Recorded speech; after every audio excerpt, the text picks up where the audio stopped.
All right, we've kind of got an appropriate Halloween-y type episode with Ellen Hopman. She's a herbalist and she teaches druidism and herbal lore, tree lore. She's got a whole bunch of books out. What was the other one I was reading? Tree healing, tree something. I can't remember it now. And the latest one, Real Witches of New England. Thanks for coming on the show, Ellen. Well, thank you very much for inviting me. It's an honor to speak to Canadians, different country. Lots of trees up here. Yeah, tree medicine, tree magic. Sorry, I kind of messed up that intro there. There's no trees. That was my first book, Tree Medicine, Tree Magic. Awesome. Yeah, you've got like 10 out, I think. 15, actually. 15 now? Oh, my God. Yeah, that was a few years ago when I was listening to that. They're not all out yet. I'm writing one right now, and there's one coming out next summer, so... Well, I can't help it. Well, thanks for joining us in this special time. It's funny, I listened to you on an interview a few days ago, and it was the same time of the year as well. It was just before Halloween. So there's a lot of overarching things we could talk about, like paganism and witches and druidism and the holidays like Halloween and the one on the other side of the year. But maybe we should start so we don't miss out anything on the Real Witches of New England, which is kind of a little more detailed and Halloween-y. Do you want to start with the genesis of that book? Well, basically, I went to a poetry reading in Wendell, Massachusetts, and there was a poet there, Mike Mowry, and he was reading a poem about Mary Webster, the Witch of Hadley. And I was working in Hadley at the time, and I had no idea that there was a Witch of Hadley. That was news to me. And I've lived here for 30 years in this area. And the poem is actually, she's called Half-Hanged Mary, the Witch of Hadley. Ugh. And there's a whole story there. But so I was just blown away by that. I had no idea because I've been a pagan since the early 80s, and nobody talks about this stuff. And then, so I looked into Mary. I looked into Half-Hanged Mary. And then I went to visit her grave, which I tried to find, and I couldn't find it. Her graveyard was about 5 minutes from my place of work, 17 minutes from the house. So I was walking up and down the gravestones trying to figure out which one was hers. And I did find one stone that was defaced, and I kind of wonder if that was hers. But there was a big oak tree in the cemetery, so I asked the oak tree to please send my good wishes to Mary because I couldn't find her. And I left a rose. I had brought a rose with me that I was going to leave at her grave, but I left it under the tree and asked the tree to communicate with her if it could. So anyway, I kept going. That's just the way my mind works. When I get a question in my head, that's often how books happen.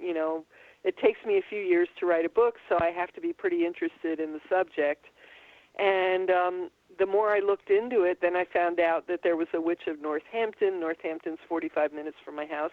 Then I found out there was a witch of Springfield. Springfield is 45 minutes from my house. And I just said, holy cow, and I just kept looking. And then I said, well, gee whiz, this is a pretty miserable situation here in New England, the Salem witch trials and all that. And I said, I wonder why that happened. So I started digging into it. Mm-hmm. So then I started looking into the history, what happened in Europe. And then I went even further back, and I took it all the way back to the Bronze Age. So the book really starts with the Old Testament and the Bronze Age, and then works through everything that happened in Europe and then Salem. And then I started interviewing descendants of the accused witches, and then I started interviewing modern witches. So that's all in the book. Nice. We've had so many authors on the show that have like a download or a inspiration for a book, and it kind of changes their whole path, or they all of a sudden start writing these things. I mean, do you attribute any of your writing to that kind of thing, like just your connection to the spirit realm or whatever, nature, whatever that you get, this sort of download or this idea to have to write this book at this time, which is obviously it's a pretty good time for a book like this as well, with all the interest in the revival of paganism and interest in magic and witches? Well, really, I wasn't really thinking that way with this one. It was more personal curiosity. I have had books that, for example, my novels, I have 3 novels out.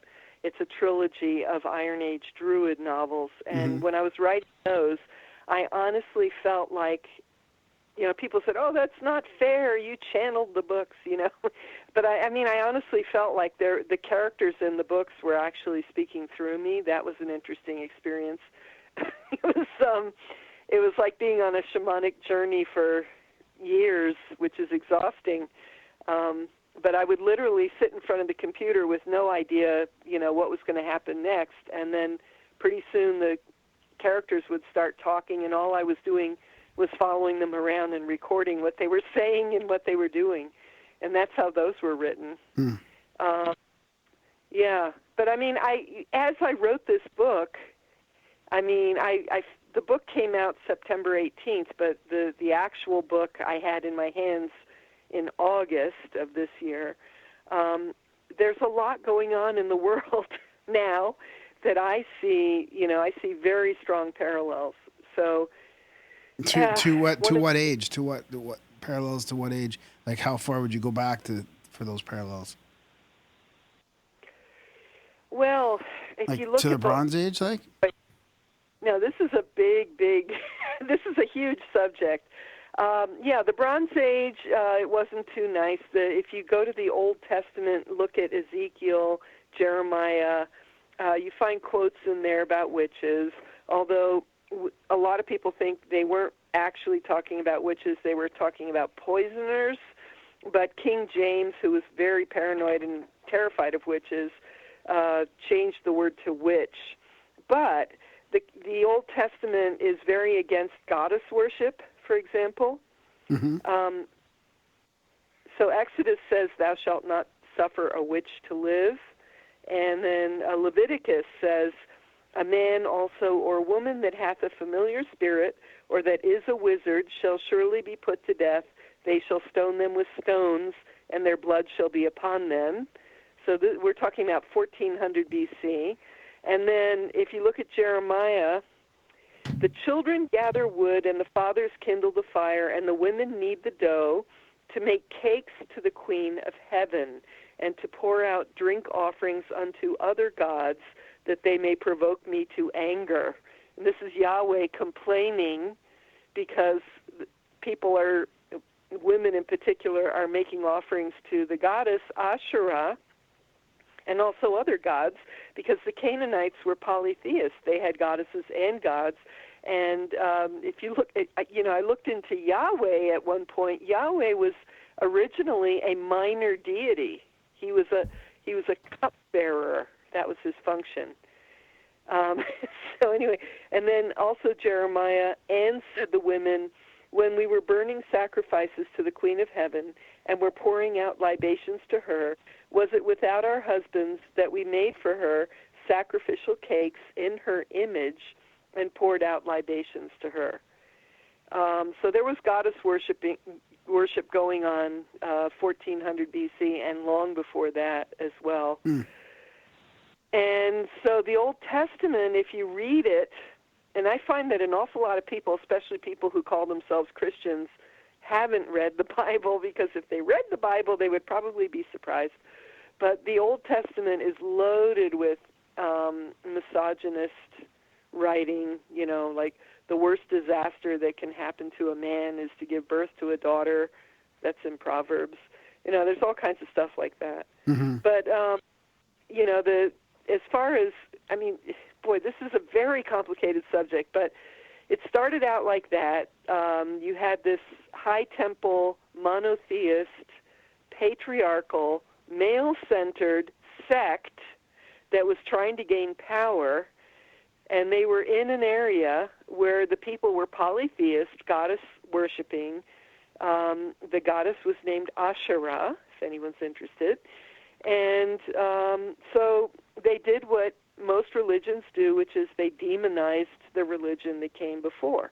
So this patriarchal Hebrew high temple religion was demonizing the goddess worshippers who honored the feminine aspect of deity.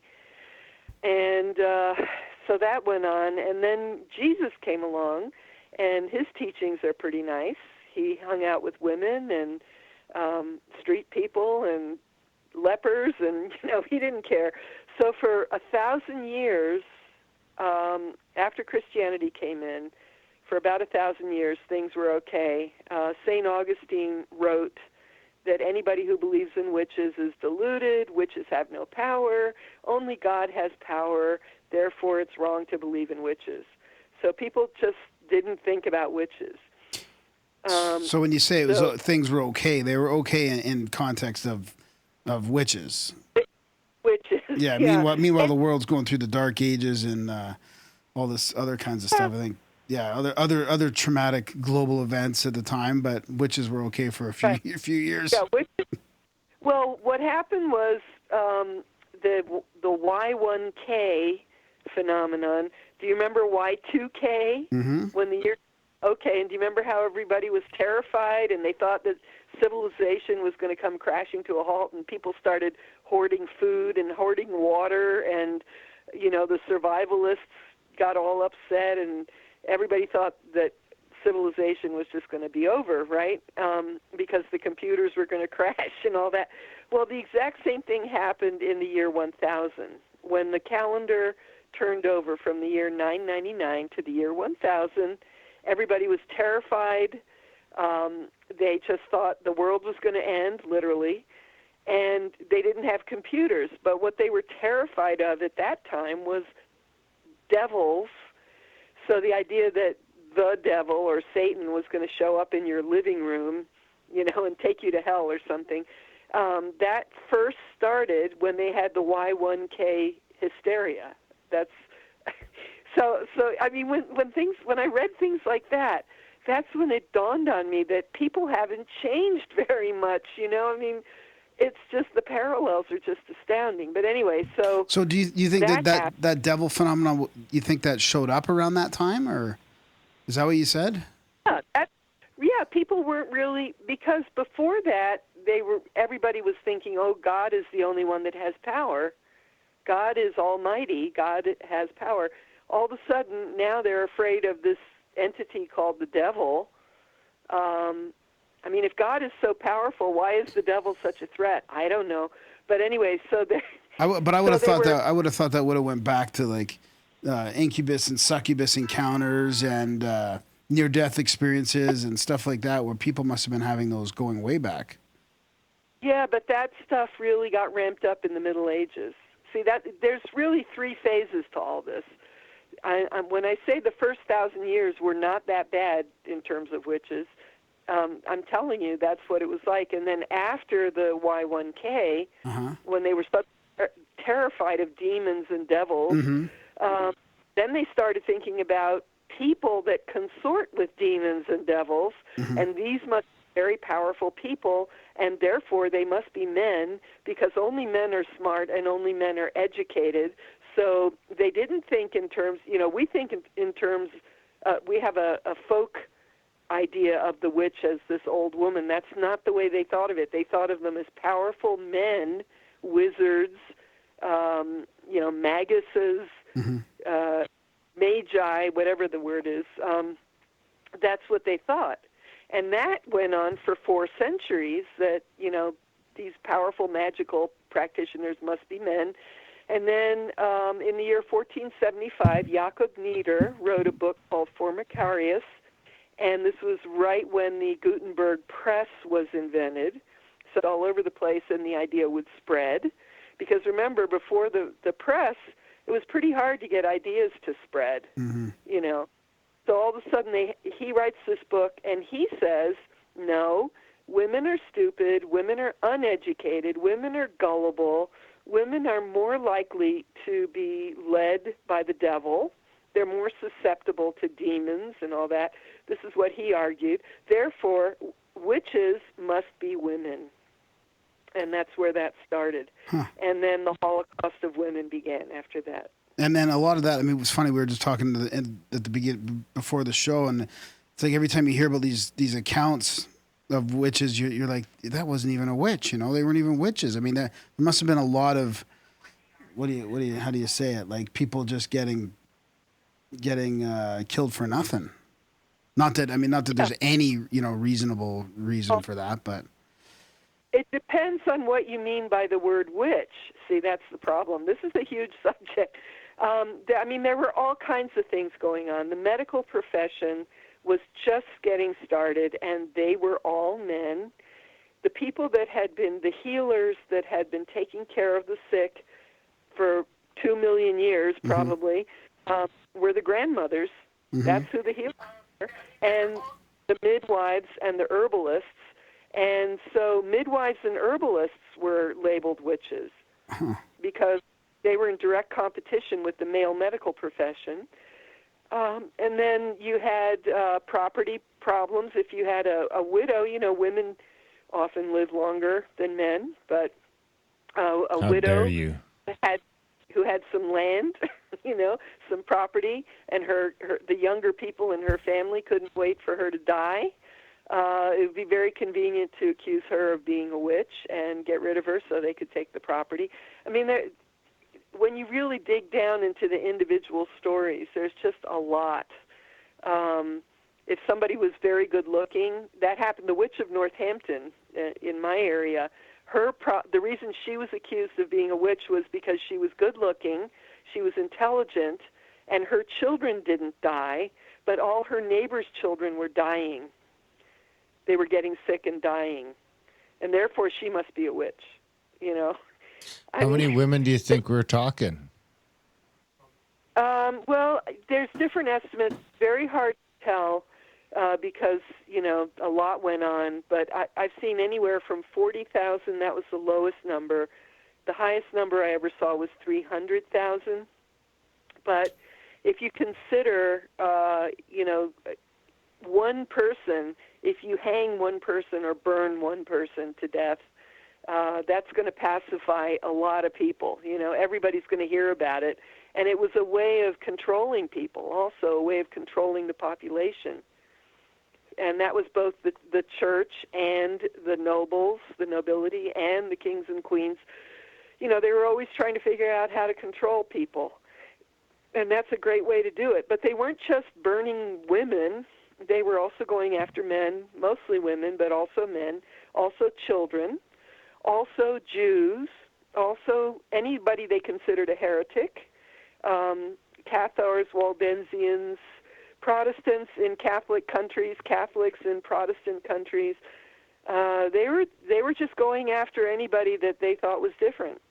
And, Canada's a pretty peaceful place, but right now in the United States we have a lot going on, and I see a lot of parallels between what's happening here. Well, I was going to ask you about that. I mean, the States was founded on freedom, and since when are we talking about all these modern witches that you're talking about? Is that what kind of date range are we talking about? And then the parallels you talk about. I mean, we can almost practice or preach whatever you want now in the Western world. So how it must be way better than it used to be in that regard. Sort of. Depends where you are. If you're in the Bible Belt of the United States, Tennessee, if you're in the Bible Belt, you can't preach whatever you want. They still have book burnings. When the Harry Potter books came out, the preachers were organizing book burnings. And just last weekend, there was a group of Druids trying to do a ritual. I believe it was either Kentucky or Tennessee. I always get them mixed up. Mm-hmm. Anyway, they were in the Bible Belt, and they were getting death threats because they were doing a ritual, and they were trying to do it in the open. The local people were saying that they were, and this sounds so medieval, but they were literally saying, by doing that, you're bringing demons and devils into our town. Wow. Well, not only that, you got all this new age of tearing down YouTube channels, digital book and burning, deplatforming people and cutting off their payment sources. I mean, You don't need to physically burn books to shut people up nowadays. You just need to cancel their PayPal or their YouTube channel. I mean, that in a lot of ways seems to be the modern version of book burning. Well, that's better than killing people. True that. Yeah, I suppose burning books is better than killing people too. But it's a slippery slope. I mean, we just had a terrible thing happen here. I mean, I've been doing interviews about this book for about a month and a half, and every interview I've been saying the same thing, you know, that I see all these parallels, and just because people are okay with witches now because Harry Potter is cute and Charmed is cute and it's a bunch of teenage witches and Bewitched was cute. We're in this nice little period, and I've been saying things could shift at any time, and we just had a slaughter of Jews in Pittsburgh, Pennsylvania, and Jews, of course, were the classic people that were being persecuted. It wasn't just witches, you know. Yeah. It was always Jews. I mean, we're still living with it.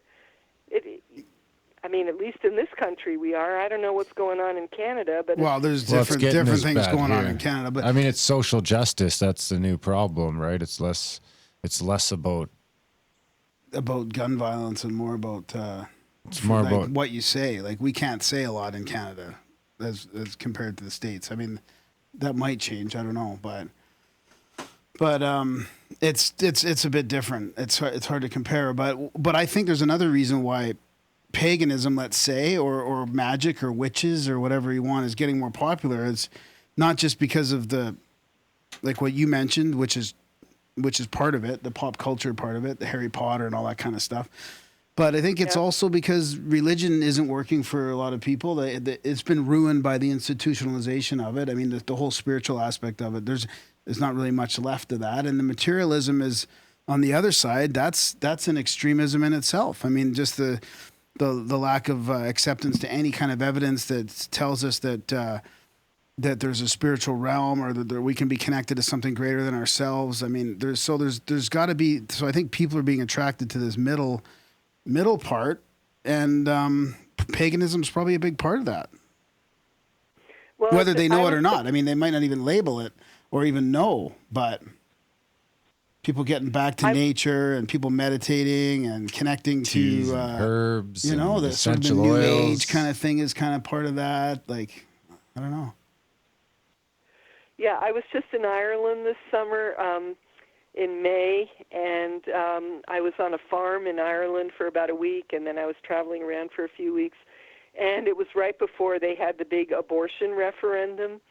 And Ireland was always considered the most Catholic country in the world, practically, you know, Irish Catholics, yeah. Mm-hmm. And 5% of Irish people go to church now, 5%. Yeah. And the pedophile situation had a lot to do with it. People were so just shocked, disappointed, disgusted, you know, by that. So they, you know, I was fortunate that I was actually, you know, with Irish people. I wasn't traveling around with Americans. It was great to be with the Irish. So I did get to discuss this a little bit. And what I saw, and it was very touching to me, because I'm a Druid, and Druidism is, you know, their ancient pagan religion. It's the Celtic religion. It's the Celtic path. And what I saw was, here are these people, they're still so devoted and humble in the face of spirit and wanting to worship. You know, they still have holy wells, and they still have their saints, and they still have all this stuff going on in the house. They just can't stand the church, right? So what they're doing now is they're taking all of that beautiful sense of devotion that they have, and Druidism is coming back. Mm-hmm. Big fire festivals. I mean, it was really something. For me to see that, it was amazing. You know, especially after you've been in it since the 90s, early 90s, I think I heard you say. Early '80s. Early '80s, yeah, and and now to see this revival must be quite interesting. Yeah, and in the country where it's indigenous, what it is it's the old pre-Christian indigenous tradition, which I have just total respect for. It's like that's my tradition, it's my religion, but I think they're just newly realizing what they've got, and they've suffered. They went through the whole colonial period, and this is just another way for Ireland to come out from under that whole colonial nightmare that went on. I think I interrupted you when I mentioned that my thoughts on what some of the reasons why paganism is growing. What was the point you were trying to get at before I interrupted you? Well, I just said it. Oh, was it the same thing? Okay. Yeah, I was just going to talk about Ireland, what I just witnessed in Ireland, which the most Catholic of countries, they're turning back to Druidism, which is just amazing to me. And very positive because, it brings back your self-esteem. If you're a country that's been colonized and you can get back to your indigenous roots, it really gives you a sense of pride and purpose, and I think it's very healing. That's what I think. I wonder if that works as well for the people in the USA, if they're like, their indigenous land is a little more sketchy of a... Well, we don't have the indigenous religion here is the Native American religion, and if you try to get into the Native American religion, or there's many different Native American religions, but most Native American people don't appreciate that. They don't want us to be into their religion. That's, there are I've met some fantastic elders, especially in Canada. Grandfather Commanda was this wonderful Native American spiritual leader who always said the white, the black, the red, and the yellow have to work together. And, he was profound. But not everybody's like that. Most of them resent it deeply. So what's an American to do, So then what we do, at least in the pagan community, often is we look back into our own ancestry and try to honor our ancestral pre-Christian roots. And then some people don't, they feel very attracted to the ancestral religion of some other tradition, like a person of Italian heritage might feel drawn to the Norse Viking tradition or something, But, yeah, there's a lot of that going on. Americans are kind of adrift because we're not accepted by the indigenous people here because we are settlers, colonizers, invaders. We are, and we came from Europe, and boy, this is a complicated subject. Loaded. I don't want to offend anybody. So, what was the time frame of the witches from New England, like where that whole thing happened? So, are we talking about when just were people like, what the fuck are we doing? Yeah, like Enough last is couple enough. 100 years, like from like the. Well, yeah, it started in the 1640s, roughly. The first accused witch was actually in Springfield, Massachusetts, not Salem. Everybody thinks Salem, but Salem, no. Salem was actually the end of the whole thing. So by the time Salem happened, everybody was so horrified and disgusted by that episode. People were ashamed, and very quickly the families were given reparations because everybody felt really bad about it. And the whole thing stopped. They killed a bunch of people, and then everybody said, this is awful, and it finally came to a stop. But there were over 300 accused witches just in the New England area. Wow. Yeah. Is there what? So when was the last witch? When was the last witch burned or thrown off the cliff or whatever happened? Because I drove by through Salem, Oregon, and they seem to have some heritage there, and that must not have been like when were people living in Oregon? It must have been a whole lot later. No, that Salem, Oregon is 3,000 miles away. That's not part of it. But they didn't move, like they didn't get some of that from moving over, like that wasn't named after the eastern town. Oh, maybe it was, but I mean, I'm ignorant. I've No, never heard. I don't know. I'm just curious because Darren definitely there was a witch museum there. That's why. Yeah. So they're either just using. Wait a minute. There's a witch museum in Salem, Oregon. Yeah, we were gonna go check it out. Me and my buddy were. You and your witchy wife? No, it was me and Kyle were down there. We were like looking for things to do. We were like, okay, so maybe somebody from Salem. Oh boy, the thing is, none of this happened in Salem. It actually happened in a different town.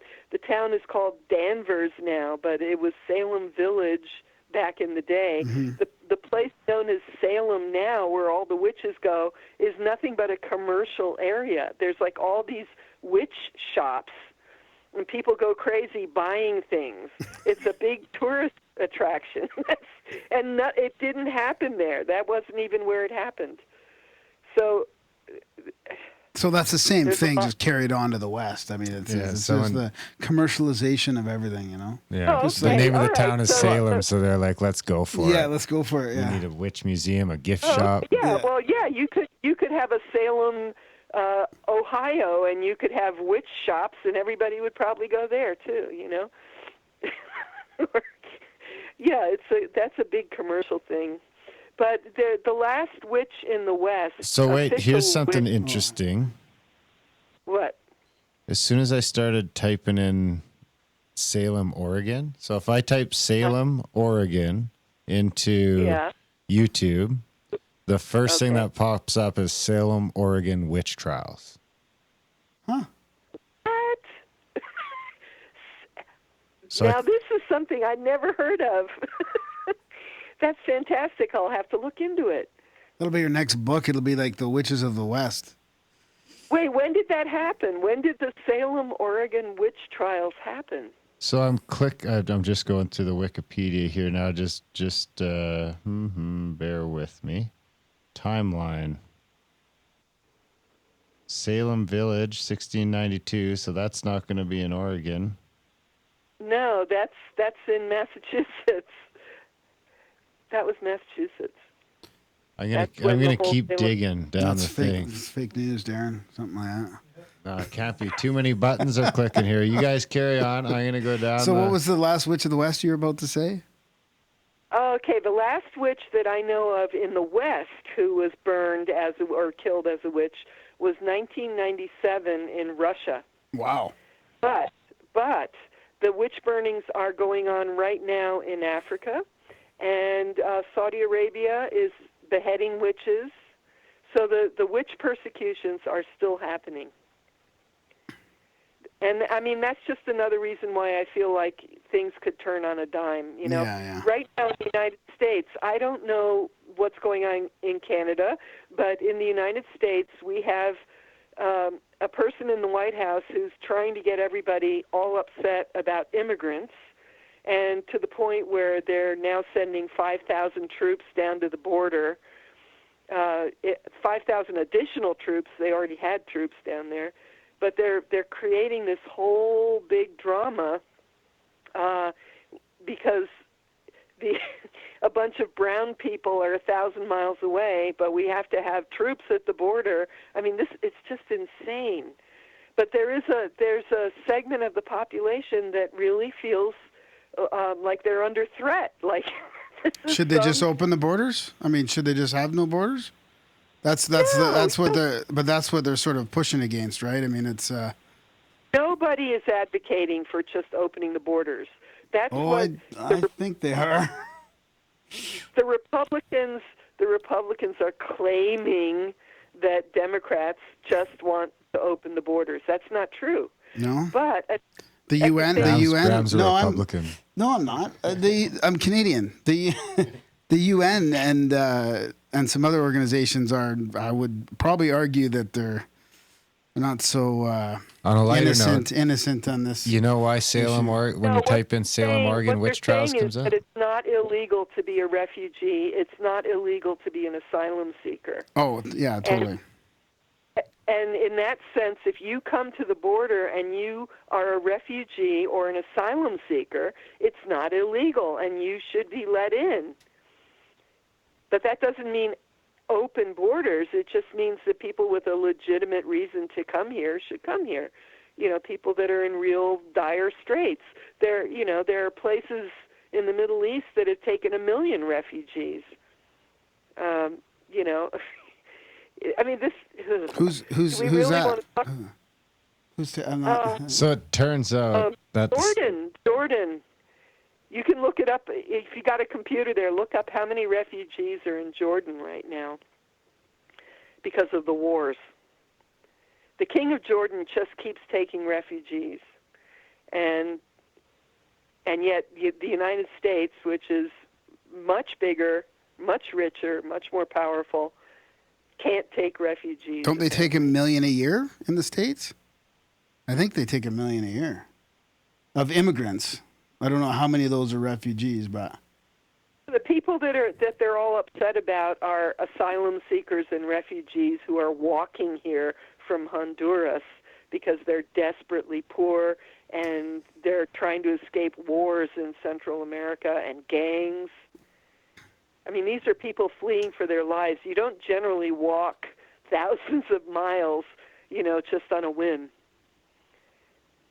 I feel they're refugees. They're,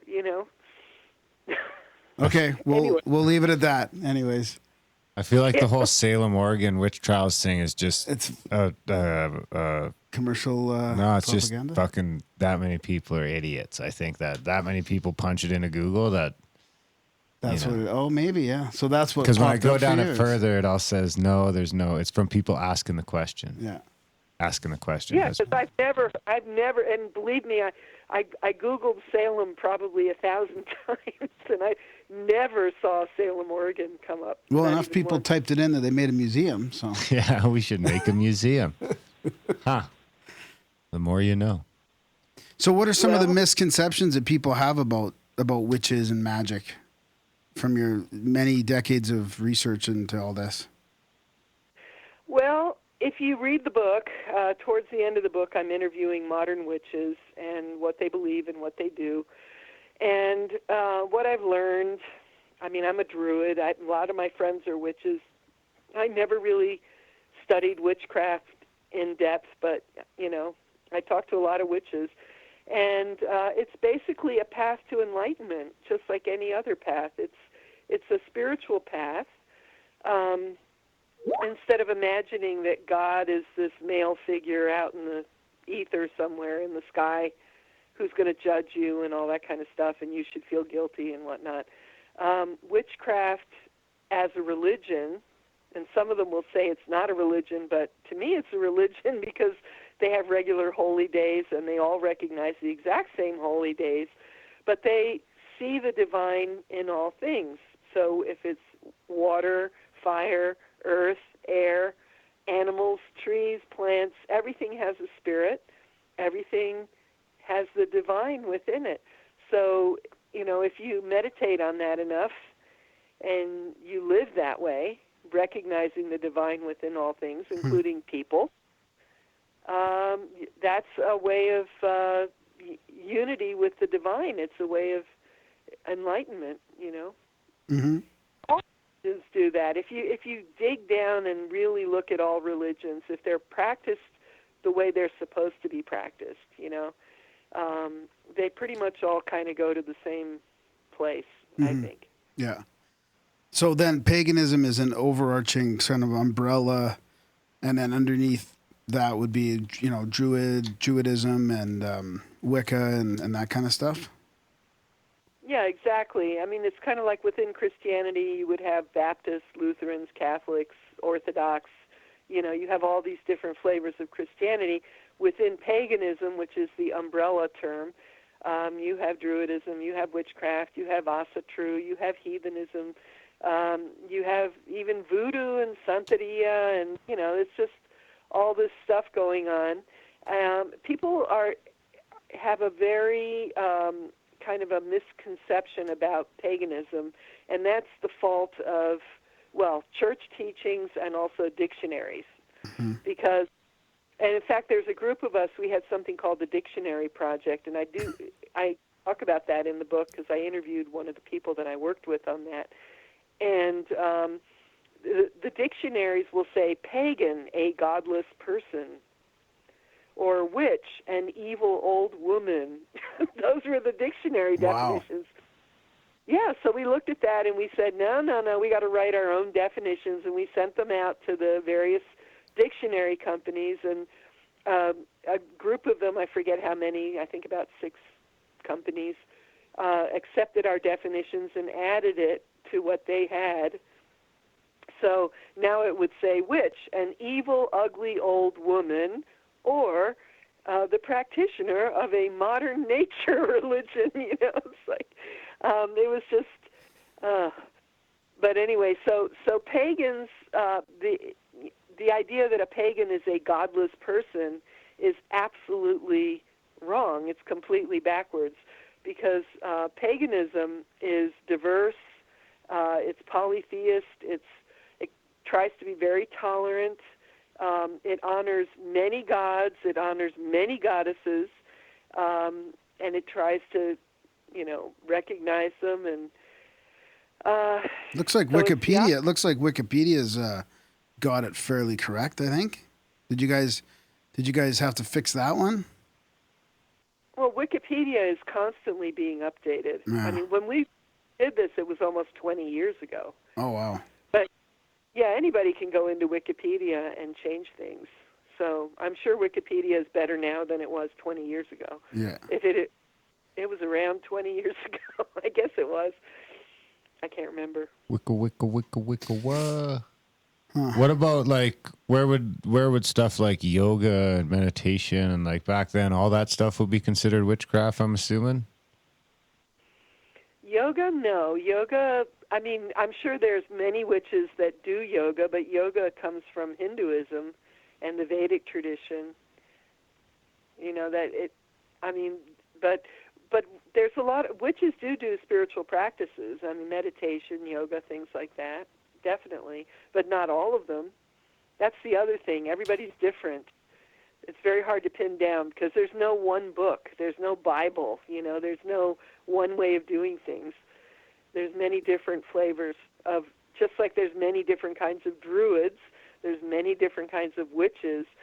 So if you ask 3 witches, you're going to get 5 different answers. Mm-hmm. So in general, though, what do you guys think of? And I don't mean you guys, and like the druids, the pagans. What do you think of things like Sasquatch and mysteries of the forest? Well, I mean, again, I can't answer for other people, but I have very definite ideas myself. I did hang out on the west coast of the U.S. in Bigfoot territory. Mm-hmm. And I talked to, and I can't remember his name, but I did talk to an indigenous Native American person out there. And he basically explained that Bigfoot does exist, but that it's a type of fairy. It's a spirit. So what that means is people are going to see it, but they're never going to find it.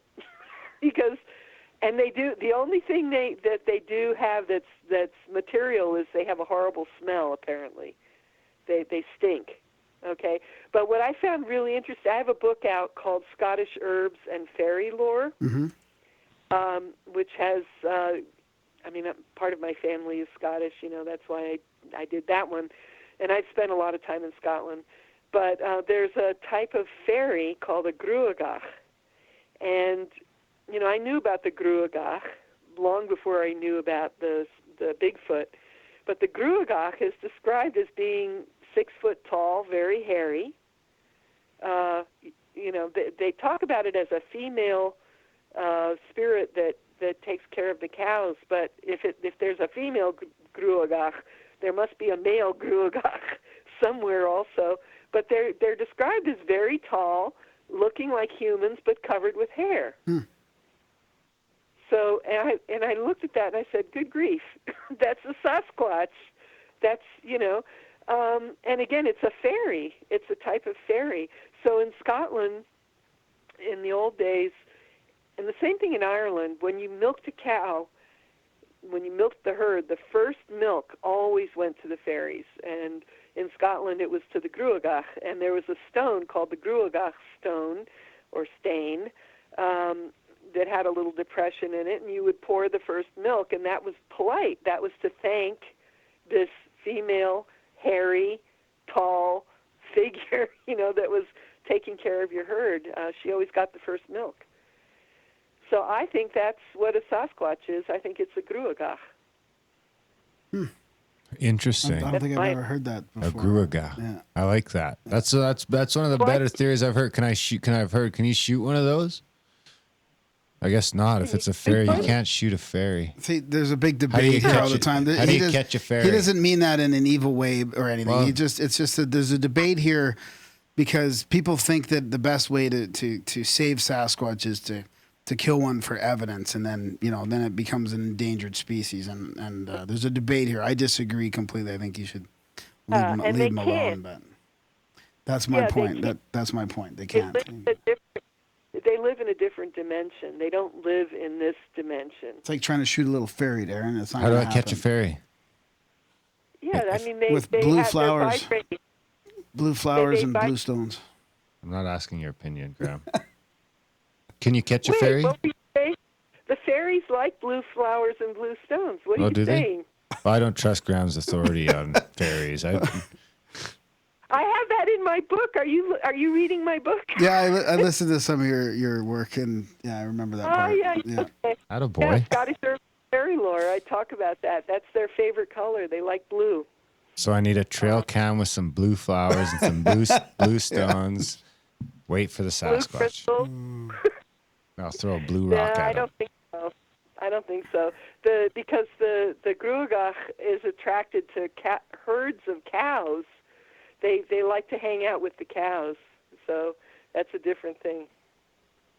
Ooh, because of the magic mushrooms? The buffalo, maybe the moose, maybe something like that. They like to hang out with the cows for the magic mushrooms? Oh, that's reindeer, isn't it? The reindeer eat the magic mushrooms. But they grow on cow patties. That's true. Actually, true. You're right. Before we wrap up, we should talk about, because our next guest, we're talking to another fella a little later about his book, Psychedelic Witches, and he figured that psychedelic potions and witchcraft fit together pretty well. Well, yes, that's definitely part of it. In the Middle Ages, there's something called a flying ointment, and I can't remember if I talk about it in this book. I've written a lot of herbals. Oh, I have a book coming out in the summer of 2019 called The Sacred Herbs of Samhain. Samhain is Halloween. And in there I talk about flying ointments and I give recipes and so on. But the flying ointment was basically hallucinogenic herbs in a salve, which was probably lard-based back in the day. These days you would probably make it with beeswax and olive oil, but back then they would have used lard or butter. And they would put that on their skin, and it's very interesting because they would mix soot with it. And I thought about that. I thought, why would you put soot in there? And then I figured it out. It's because you want to know, these are poisonous plants, henbane, belladonna, things like that. You want to know exactly how much you put on your body. So by putting the black soot in there, you can measure, 1 inch, 2 inches, 3 inches. Yeah, and then you know exactly how much to put. And that's how you applied it. You put it on your skin, and apparently what the witches would do is they would put it on, and then they would lie down in front of the fireplace where it was nice and warm, and then they would take off. They would fly. On the broom? Well. Here we go. I don't know if I can talk about that on the air. You absolutely can. Really? anything goes in Grimerica. Okay, well, they would take the broom handle and they would anoint the broom handle, and then they would insert it in an orifice of the body and get the herbs in that way. Oh, like a quicker dilution. Yeah, quicker. Oh, okay. Huh. I don't think it's called a suppository. That's where the whole image of the witch riding the broom comes from. Interesting. So we had Thomas on years ago, and that's what he was talking about. He's like the whole broom thing comes from this, and we were just blown away. And this is like the first witch show we've done. So the two witch people we've talked to tend to agree on that. Interesting. That means it's like it's fact. I'm not a witch. I'm a druid. Well, that's right. But you're a witch person. You know your witches. Some of my best friends are witches. Exactly. So you're like an authority. Sort of. Yeah.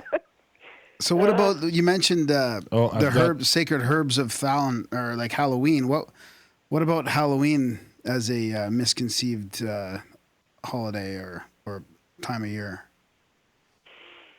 Well, what's happening now, Halloween is tomorrow night. It's a commercial holiday, where kids eat a lot of candy and people get dressed up. But the real Halloween is until November 11th. Remembrance Day. Right. And I think somebody knew that. That's why they picked that day. Oh, interesting. We call it Veterans Day. You call it Remembrance Day. But it's fascinating to me that they picked the old date for Halloween, which is the Day of the Dead. That's the day. And what do? We remember the dead. Wow. Interesting. How convenient is that, But that's the real day. So the night of the 11th into the 12th, that would be the day. I'm dressing up as the Pumpkin King for Halloween. You mean tomorrow? Yes. Okay, for the commercialized secular Halloween. For the actual Halloween, I'm going to interview somebody in Australia. Okay. Wow, well, it's not Halloween for them. It's May Day for them, right? Oh, interesting. We'll have a dual crossover holiday thing going on here. We got 3 holidays wrapped into 2, all on one show. I have a question from the chats here I should ask you, since you are a druid. We've got a question from Oswald in the chats. Can you ask her opinion of the Archdruid Reports John Michael Greer? My opinion of John Michael Greer? I guess so, yes. Of his reports, or what did he mean by that? I think of John Michael Greer in general. We had John on the show years ago. Yeah, I haven't read his reports, but he has a very good reputation. I'm not a member of his group. I'm a member... He's Ancient Order of Druids in America, which comes from the Ancient Order of Druids, which is a very English, very British, Masonic-derived tradition. And, I just know his reputation. He has a very good reputation. He's an environmentalist. He's highly reputable. But his path is nothing like my path. My path is different. Are you guys like, do you guys like get along? Do you guys like, is it all like tied in like Christianity would be? Like, do you guys would have some of the same holidays and stuff? Oh yeah, we all have the same holidays. That's why I think it's a religion. When people say, oh, it's not a religion, I say, of course it's a religion. Everybody has the same holidays. The solstices, the equinoxes, Samhain, which is Halloween, Beltane, which is Imbolc, Lunasa, everybody recognizes those festivals. That's a religion. You have the liturgical wheel of the year. We all follow that. We all have the same holidays. So is there any these superstitions or rituals that you do around Halloween for the trees are dying and things are darker compared to the Beltane when it's the opposite? Are you asking what I do personally? Oh, yeah, or as a group, or as a religion, or personally, yeah, any of the above. Well, it's the time to honor the dead, and that means it's very nice to have a supper and put out have an empty chair. I mean, everybody does this. say your grandmother or your grandfather passed over, just put a chair for your grandmother and light a little candle and put a candle at her seat and put a plate of food there for her as if she was sitting there. And if you have any messages that you want to give to your grandmother, write them down on a piece of paper, put them by the candle. Put the candle inside a jar so it doesn't fall over or anything, and just leave it there until it goes out by itself. And we should do that on the 11th. Yes, that would be the actual day to do it. A lot of pagans are doing it tomorrow, but they're, everybody's different, but not everybody's aware that the old date of Halloween was the 11th. You have other people who say, the exact midpoint between the winter solstice and the fall equinox is November 7. So you have people doing things on November 7. But personally, what I like to do, what gets me excited, is I like to find the oldest traditions that I can and keep those going. And that's what my book is about, my novels, my herbals, all my books. That's what I've done. I've found the old ways, and I'm constantly, I've done this for 30 years. I work to keep those ways alive. But you can put a dish of food outside for wandering spirits, people that you don't know that just might be wandering by, light a candle, it's called a spirit plate. Native Americans do the same thing. When they have a festival, they always put out a spirit plate. We do it after we do a sweat lodge. I go down to do a sweat lodge sometimes, and the medicine woman that does it puts out a spirit plate afterwards. Yeah. That's the exact same thing, because what we're talking about here, Druidism is the old Celtic indigenous tribal tradition that we had before the missionaries showed up. This is what we did. We honored the dead, and we didn't feel like the dead were gone. We felt like the dead were still here, so we honored them. And we honored the fairies and the nature spirits. We put things out for them, and we honored the tree spirits. We put things out for them. It's like we were honoring, we were finding the divine in many, many places. We didn't have to go to church necessarily to be. I like to say every tree is a church for a druid. If a druid sits under a tree, they're in church. That's a church. The roots go down to the underworld, the branches go up to the sky world, the trunk is in this world, in the middle, in the land, the sacred land, where the animals are and the people. That's a church. That's the three worlds.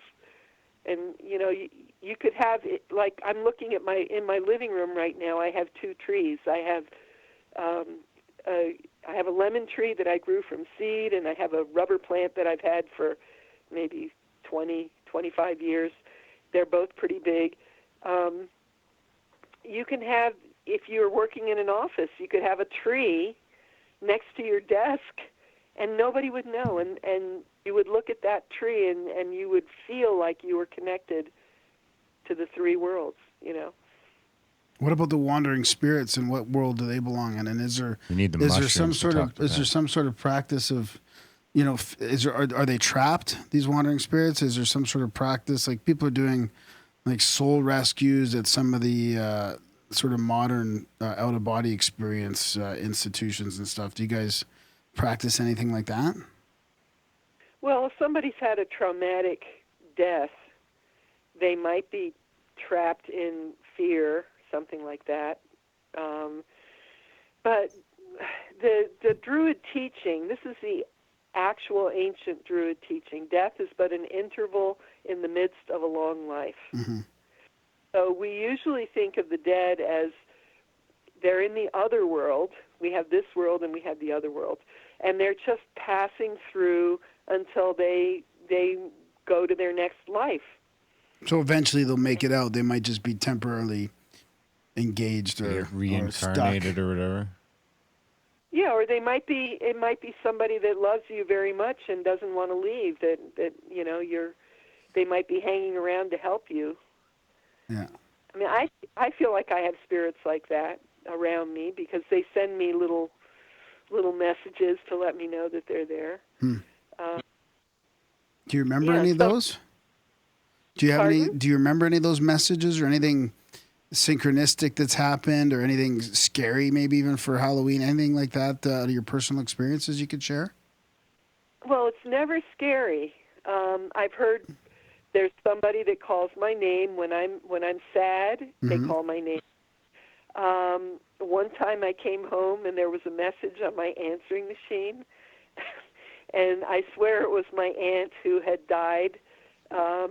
She loved birthdays. That was her thing. She was always remembering people's birthdays and sending out cards. And her friend Lucy was with her when she died, and Lucy's birthday was coming up. And I came home and there was this message on my answering machine, and it really sounded like somebody talking from a vast distance, a very sort of hoarse, whispery, distant voice saying, "Don't forget her birthday," And I said, "Oh my God, it's my Aunt Jackie," It's like, that's what she was obsessing about. On the other side, she's obsessing about Lucy's birthday, which I thought was amazing. But I never forget Lucy's birthday. I always send her something, But yeah, things like that. Like on Valentine's Day one time, I happen to be single now, and I picked up my teacup, and there was a perfect heart in the bottom of my teacup. I mean, just picture perfect heart. So little things like that. I've seen those in the top of lattes, but never in the bottom. They're in the bottom. It was in the bottom of an empty teacup. There's nothing in there. Yeah. Wow. Well, I'm, if nothing else, I can get along with these witches on the mushrooms, because I do think, you can get more from a couple of good doses of mushrooms over a couple of years than you can from reading books in church. That's just my opinion. Well, there's a lot of studies now that mushrooms are psilocybin anyway is very healing to people with post-traumatic stress, soldiers who've come back from battle and have post-traumatic stress disorder. The mushrooms are very helpful. And other issues, depression, anxiety, things like that. I mean, they've proven that they really do affect the brain in very positive ways. And I think of them as teachers. It's teacher medicine. Yeah. So do you think that's why they had to wipe out 300,000 witches, for trying to spread these mushrooms around that are, I like, Bill Hicks said it best when he's like, no one eats mushrooms and wants to invade countries. They want to go lie in a field in grass and just love the world, like that's not real good for money. It's not good for the industrial complex. Well, it's interesting but back that you then, say I guess that, they didn't have it. One of the reasons that witches were persecuted was after the Black Death happened. And I've been trying to find out how many people died. Every source says something different, but one source said 50% of the population of Europe died. Another source said 60% of the population died.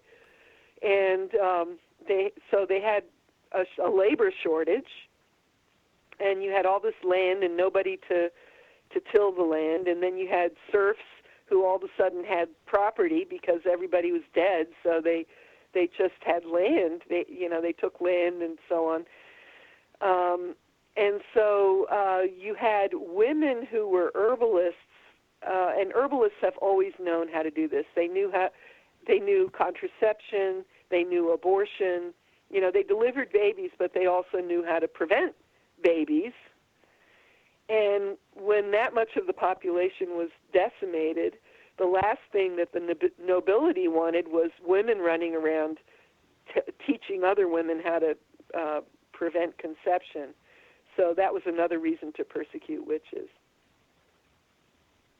Huh. Coming full circle here.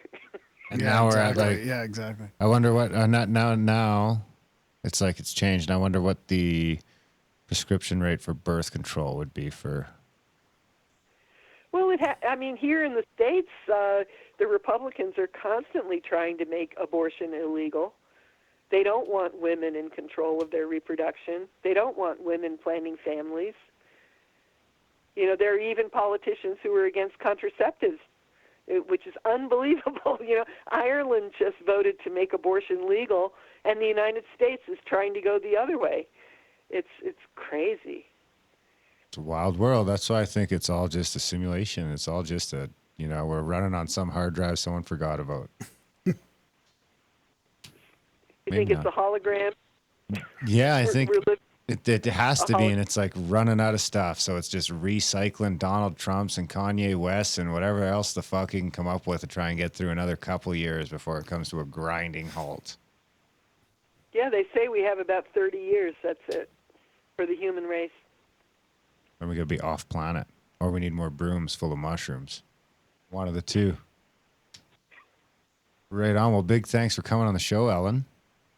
Well, it was fun. It was fun. Yeah, it was fun. Graham kind of derailed us for a little while there, but that's okay. We got her back on track. Well, I hope you guys get to see a Sasquatch. I think that would be good. What was the word for him again? Gruagach. Gruagach. I like that so much better. We need a Gruagach shirt. Excellent. Yeah, look up the Gruagach. Right on. Well, good luck with your new book, The Real Witches of New England, and we'll put a link to that in the show notes. And big thanks to Inner Traditions as well. Yeah. Thank you very much for inviting me. It was fun. And we hope you have a good Day of the Dead. Yeah. Yes. Happy Halloween to everybody. Yeah. I'm going to put my plate out for my dad. Are you? Put a seed out for him. What are you going to put on it? I'll write a little note with a candle. What are you going to put on for food? Whatever I'm eating that day. Well, you should make it like something he liked, his favorite. Yeah, whatever he liked. Beer, whiskey. I don't know like what he liked for food. He was pretty easygoing. Like, yeah, maybe just like shepherd's pie or something. Excuse to go buy a tub of ice cream. Yeah, there you go. I think he really liked ice cream. Yeah, exactly. He liked chocolate and ice cream, I think. Right on, Ellen. Thanks so much for the fun show. Okay, thank you. Happy Samhain. Okay, yeah, bye-bye. All right. Bye. That was our chat with Ellen Evert, The Druid. Hopman, the Druid, on witchcraft and everything witches, and whether or not we should have open borders. It looks pretty good. That was a fun chat. I like it. Is that the only two people we've talked to about witches now? I don't know. There might have been one more in there, eh?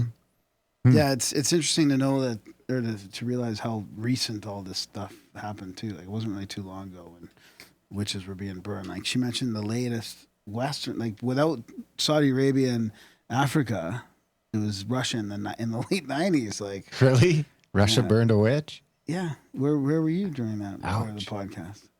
That's crazy. We could beat that. I feel like we could beat that.